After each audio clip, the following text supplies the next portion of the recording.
This is how I went from making Steam games like this to working on massive solo projects on Roblox like this. Back in 2023, I started my video game development journey by creating a Steam game. So with some friends from school, we built this game called Feline Fortress, where you're supposed to defend your house from endless waves of mice. It's sort of like a tower defense game.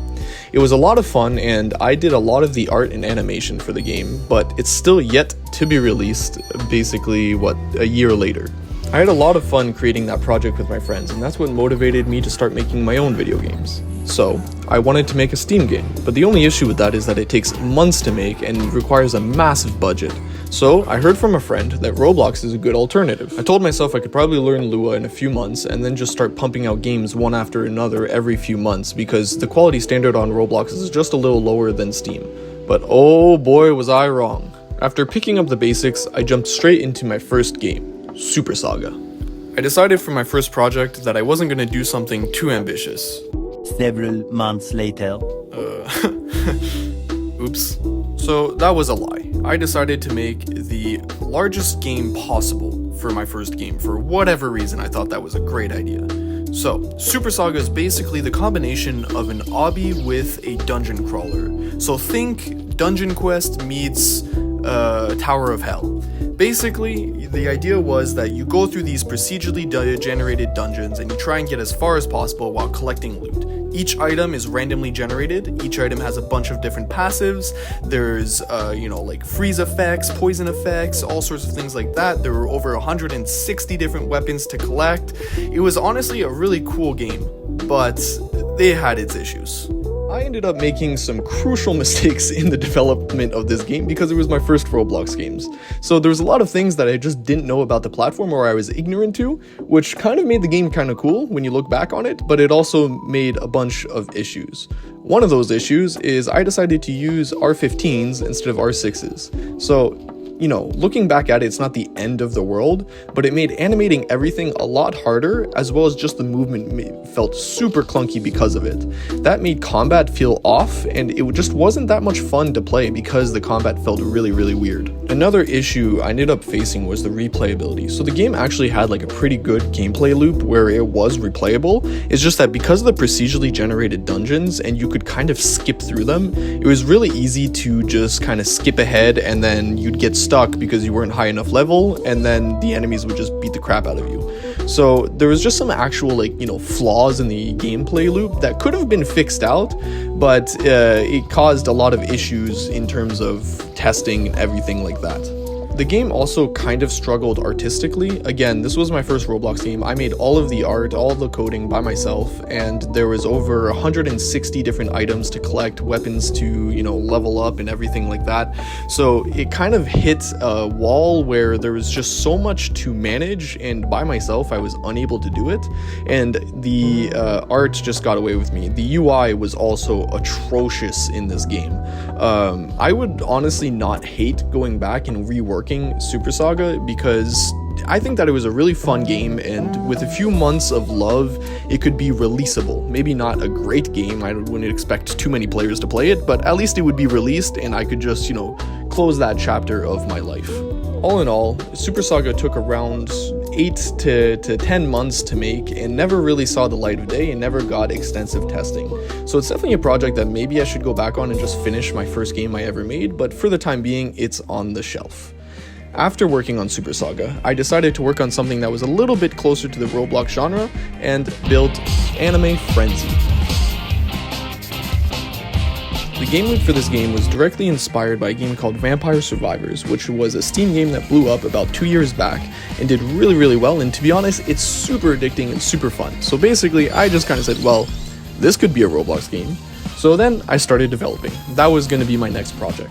I spent around another 4 to 5 months on this project, and essentially what the game is that you go and you earn coins to then collect anime characters, and these anime characters are basically your abilities. I decided to do the anime theme because that was something that was trending on Roblox at the time, and basically you try and survive for as long as possible and you reach, the top of the leaderboards. So you're competing with your friends, you could also play with your friends and try and survive and beat the endless waves and the bosses in the game.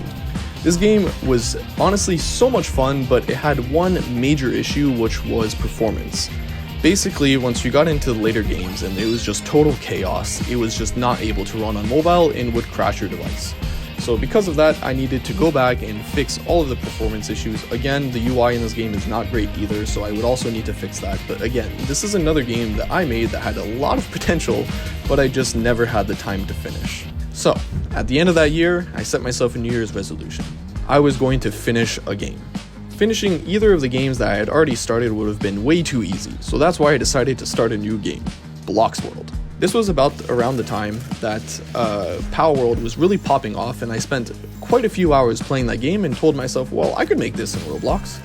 So that's exactly what I decided to do. Basically, the idea was to take a tycoon and add RPG elements to it, where there would be one big island with a bunch of like Pokemon-like pets walking around, and you would have your tycoon to gather resources, and then you would then go and gather these pets, assign them to your buildings, and essentially build your empire. So, after months and months of work, this is finally where we're at. Essentially, this is the island. It's a large island that has a bunch of little hidden spots where the players will spawn all around. I took a lot of the art directly from the toolbox, as I've mentioned in previous videos. And I spent so much time setting up the combat systems, the tycoon systems, the crafting systems, etc. And once all of that was all set up and ready to go, I decided to do a pre-release and publish the game. I spent about $100 USD on marketing to help drive up the retention and the player base, just to see how it would go and get some initial feedback. So unfortunately, that feedback was not so great. One of the main issues that I realized in the game, and a lot of people were giving me feedback on, was the crafting system. First of all, it took forever to craft the items, and second of all, the UI was just kind of confusing and not super intuitive. I also noticed by looking at the analytics that the retention was really low. The average playtime was about 2 to 3 minutes, which is not very good, and you really need to be meeting the Roblox averages in terms of retention, playtime, engagement, and everything like that if you want the algorithm to push your game more. So that was kind of the first thing that I wanted to focus on and try and fix to try and save some money and save the game itself. After working really hard and working on a big update, I managed to create a really cool tutorial, well, in my opinion, that helped spike retention about 200 to 300%. So now my average playtime was about 5 minutes because of that change. But there is still some core issues, such as the gameplay loop being a bit long and players not really getting into the action right away. I kind of noticed that people got confused in the beginning, and even with changes to the tutorial, people were just not getting engaged. The issue with this game is that it's one of those games that you need to play after, for a few hours to really get into the groove. You could evolve your pets. There was a bunch of other things like bosses that people just never got the chance to experience. Now, do I think that this game was a complete failure?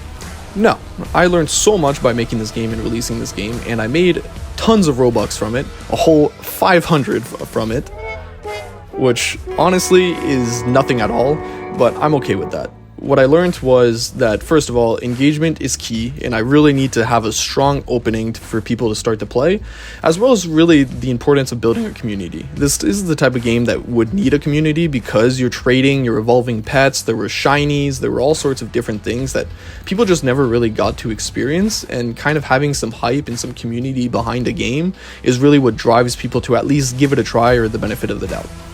There was also the issue of dislikes. To be honest, I have no idea why I got so many dislikes to begin with. A lot of the dislikes seem to come from people that just joined the game, played for 30 seconds and quit.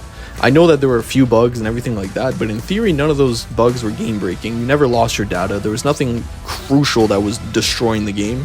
So, although I don't think that this game was for everyone and doesn't follow any of the Roblox templates, I do think that the game was still pretty cool in my opinion. My key takeaway from this game, though, was that I needed to start to go back to the drawing board and really focus on what makes Roblox games fun and what makes Roblox games popular.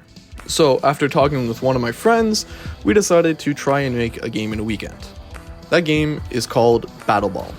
It's basically taking a game called Rocket League and mixing it with another mini game from Halo called Griffball, where you have hammers or weapons and you're hitting the ball around and you're trying to score goals.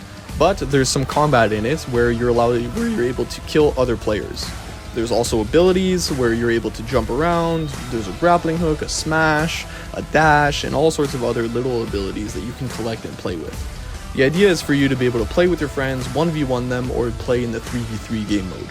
This game is hopefully going to start testing next week, and then hopefully the week after we will be ready to start doing a pre-release, and then finally a full release as soon as after that. So, that's it! After 18 months of development, I have 2 very big unfinished games, 1 published game that was a slight failure, and now we're working on a brand new one. I've learned so much through this experience, and even if I didn't make any money over the last year of development, that's okay, because I've learned so much about publishing, and it makes me really confident about the next project that we're working on, and I'm so excited for it. So, if you made it this far in the video, drop a like, subscribe, as well as comment. We made it in the description, and I'll put the links to Bloxs World in the description, as well as to the Discord and to the group so that you can follow for the next releases. So, thank you so much for listening, and catch you guys next time.